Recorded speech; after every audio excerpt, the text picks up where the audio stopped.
Ezkerra Euskal Herrian eta munduan, baina kasu honetan Euskal Herrian, jendeak eraiki egiten du, jendearen borondate konvergentziaren bidez eraiki egiten da, eta jendeak erabaki egiten du. Eta beraz, hitz egiten ari gara, proposamen batetaz.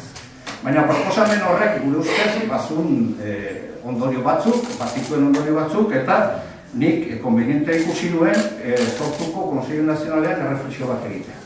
Zentzu horretan, ni neuk erreflexio egin duen. Nire ustez, batera ezinak dira bi karguak. Hau da, Bilduko koordinatzaile orokor izatea eta sortuko idazkari nagusia izatea nire ustez batera ezinak dira. Eta batera ezinak dira, gure ustez, sortzailako Bilduri bere buru jabetasuna.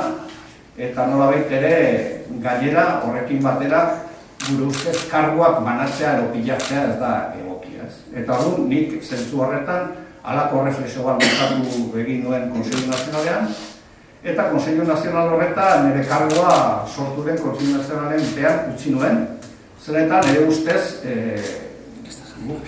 Bilduri ematen diogun garrantzia ikusita, halako erabaki bat kokatzen zen egitea, eta mahai gainean jartzea eta planteatzea, eta beraz, gero orain Miren Zabaletak esplikatuko du Konseillo Nazionalak horren inguruan egindako hausnarketa.